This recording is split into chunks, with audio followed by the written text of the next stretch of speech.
que um backlog ele é criado? A resposta é bem simples. Um backlog ele é criado a partir do momento em que a gente tem a ideia ou começa a conceber a ideia do que é aquele produto. A partir desse momento, a gente já tem um backlog. Por quê? Porque a partir desse momento, ideias, sugestões sobre o que a gente poderia desenvolver naquele produto podem e devem ser registradas nesse backlog.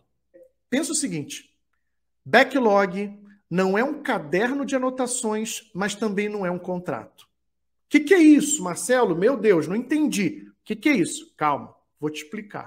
O que é um caderninho de anotações? É aquilo que você está sempre ali anotando, número de telefone, alguém te mandou um recado, você vai ali e anota. Você vai fazer um rascunho de tudo e qualquer coisa, você faz no caderninho de anotações. Não, isso não é backlog. Você não pode olhar o backlog dessa maneira. O backlog não vai admitir, não é para você fazer dele um bloco de anotações, um rascunho.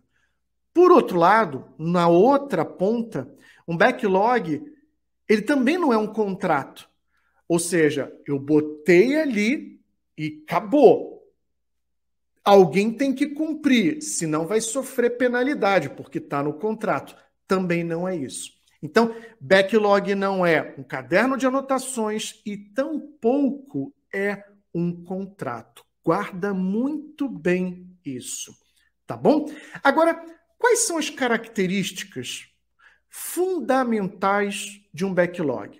O que esse backlog tem de características que o define e que vão impactar a forma como a gente vai trabalhar com ele no dia a dia?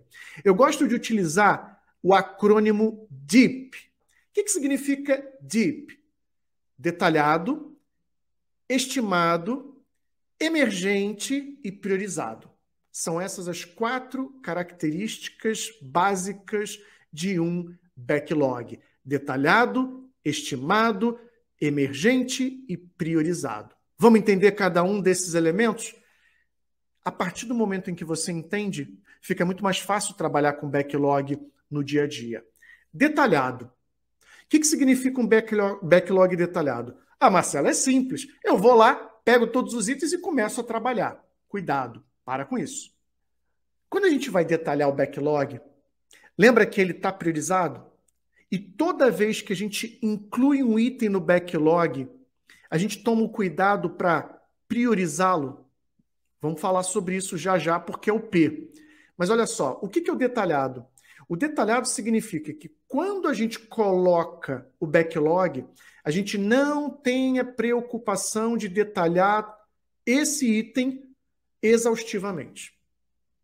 A gente pode colocar esse item e à medida em que ele sobe na prioridade, à medida em que a gente vai descobrindo que ele entrega bastante valor e ele se torna prioritário e mais próximo de ser desenvolvido, a gente já providencia o seu detalhamento.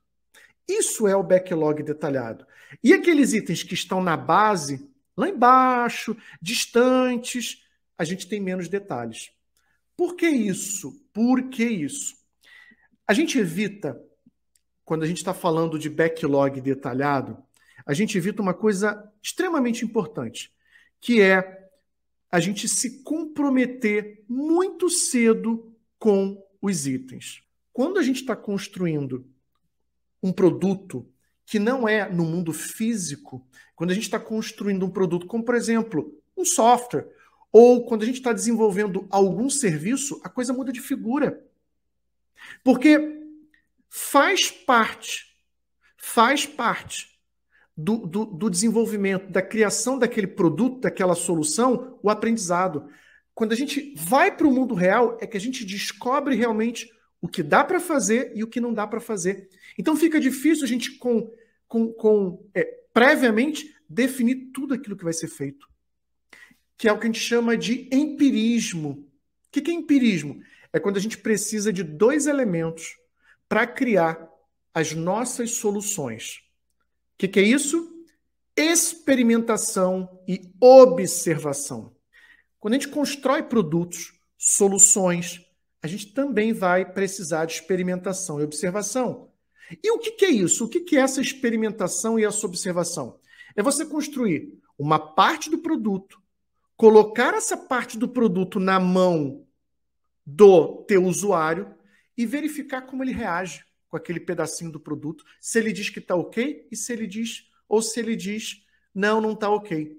E você só consegue experimentar quando você desenvolve algo e não previamente em um plano. Quando você está desenvolvendo o plano, você não consegue definir tudo o que precisa ser feito, porque você necessita da experimentação do teu usuário. Como que isso impacta no backlog?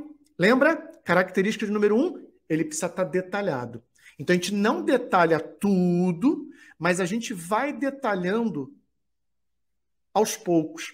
É o que a gente chama de elaboração progressiva. O que é elaboração progressiva? Significa que você vai detalhando os itens do backlog à medida em que eles vão se aproximando do topo e quando eles estão próximos de serem desenvolvidos pelos desenvolvedores. Os itens mais para a base da lista têm menos detalhes e os itens no topo da lista têm muito mais detalhes porque eles estão mais próximos de serem desenvolvidos. Essa é a característica número 1 de um backlog do produto. Ele precisa ser detalhado. Não todo, mas com essas características.